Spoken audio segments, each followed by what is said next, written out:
Favalli voltou aqui com a gente. Tudo bem, Favalli? Tudo você bem, tem sim. informações sobre o fim da reunião do Conselho de Segurança da ONU, né?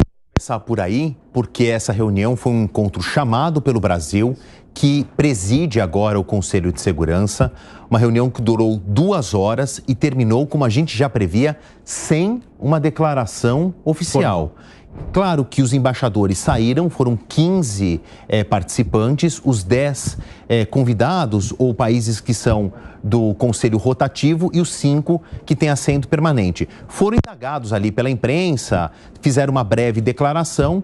A chancelaria brasileira, a diplomacia brasileira, melhor dizendo, responsável então por encabeçar essa reunião, disse que esse encontro serviu para que um analista enviado pela ONU até o palco de guerra mostrasse aos demais diplomatas, aos demais embaixadores, a real situação em Israel. Foi, em traços gerais, o que aconteceu. Não houve uma resolução, muito provavelmente ela ficou em aberta a essa reunião e vai haver novas convocações, cabe ao Brasil, mais uma vez, chamar aí os corpos diplomáticos, as delegações dos países que pertencem ao Conselho de Segurança para se reunir. Mas o que o representante brasileiro nesse Conselho de Segurança da ONU disse é que isso serviu para elucidar às demais delegações a real situação no palco de guerra, fecha aspas, e esse enviado é um diplomata norueguês que, inclusive, participou de negociações de paz entre palestinos e israelenses mediadas pelos Estados Unidos em outras ocasiões. Paulo, queria aproveitar essa janela. Tem duas artes, né? Exatamente. Vamos dar uma olhada no mapa que avança o que o José Niemeyer, o professor do IMEC no Rio de Janeiro, falava, para a gente conseguir entender melhor. A gente está falando de Hamas, basicamente, ele citou o Fatah, entrou um novo personagem nesse domingo no conflito, que é o Hezbollah, mas eles estão geograficamente espalhados. Então, esse é todo o território israelense, que está dividido entre áreas dominadas ou habitadas pela comunidade árabe palestina. Aqui, o pequeno território da faixa de Gaza, onde funciona o Hamas, que é ramificado.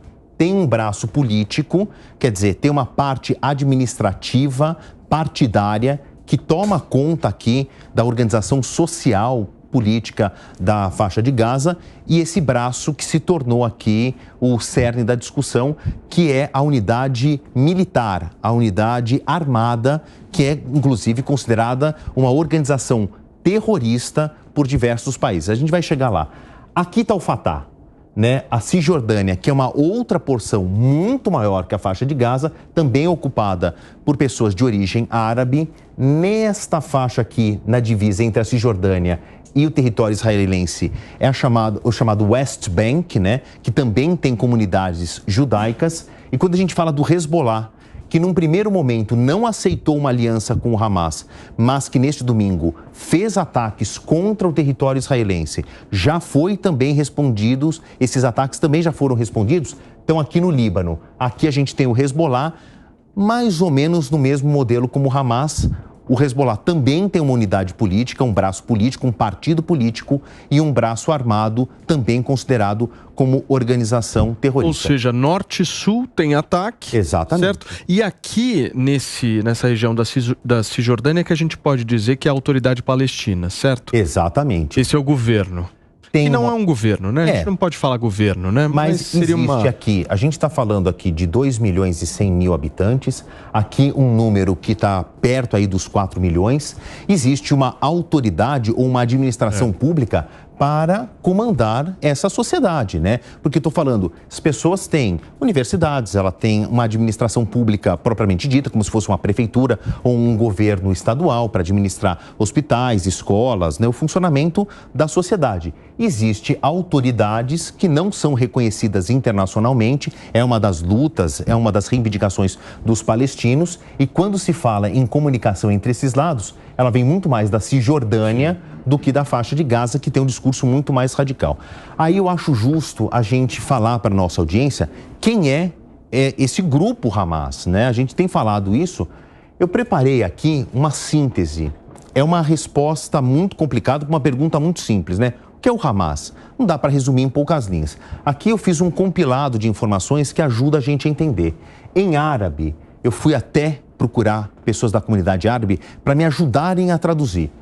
O Hamas, ele é uma sigla, na verdade, mas a palavra em si, a melhor tradução é entusiasmo. Mas dependendo de como você lê, pode ser fervor, zelo, cuidado.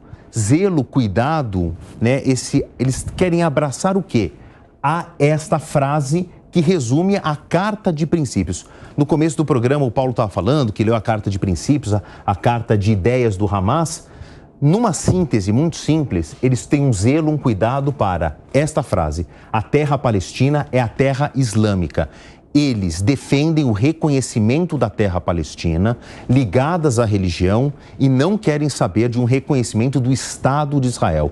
Eles lutam, então, pela dissolução ou pelo não reconhecimento, a destruição do Estado de Israel, para em nome de um reconhecimento da terra palestina.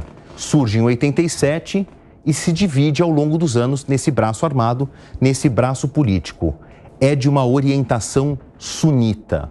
A gente ouve, né? Os sunitas, os xiitas, isso faz muita diferença, Paulo. Diferencia pra gente, Favale. Exatamente. Isso aqui é uma vertente dentro do islamismo. Assim como o cristianismo tem os evangélicos, os apostólicos católicos romanos, os batistas, os metodistas, dentro da organização da religião islâmica, também tem os sunitas e xiitas, que a gente escuta com mais frequência, os wahhabistas, os alauítas, são outras vertentes religiosas.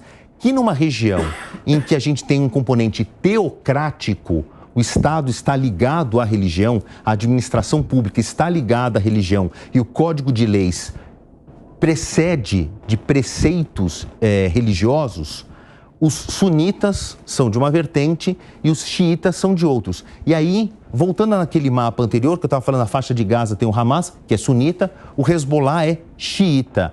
Esse é um dos pontos de divergência. Qual que é o ponto de convergência dos dois?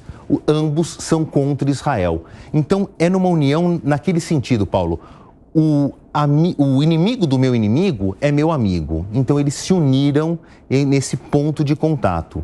Eles são de orientação sunita. E aí, quando a gente olha para o mapa da região, a gente vê países de origem árabe, aí a gente tem a Arábia Saudita, tem os persas, hoje o Irã, também são de religiões diferentes, ou de maiorias religiosas diferentes, e por isso que esses apoios são cruzados. Agora, deixei o mais importante para o final. O Hamas é considerado uma organização terrorista por Estados Unidos, União Europeia, Japão e Israel, claro.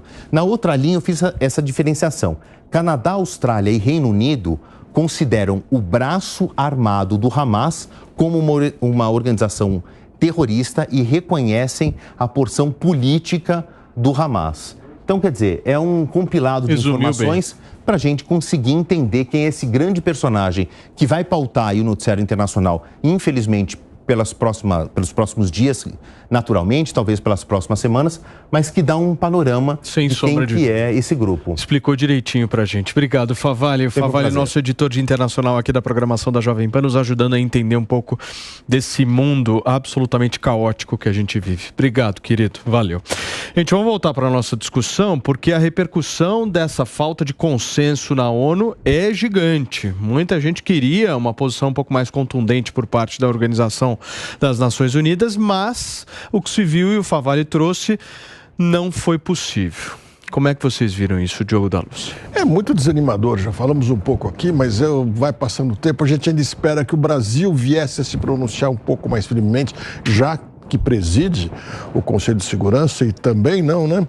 É muito triste que a gente vai se convencendo cada vez mais que é um ato terrorista dos mais baixos e violentos que a gente já viu contra crianças. Eu não me lembro de ter visto dessa maneira, não dá para dizer que tem ato terrorista que seja suave, mas eu não me lembro dessa proporção, dessa maldade, dessa maneira, sabe, de expor as crianças assim.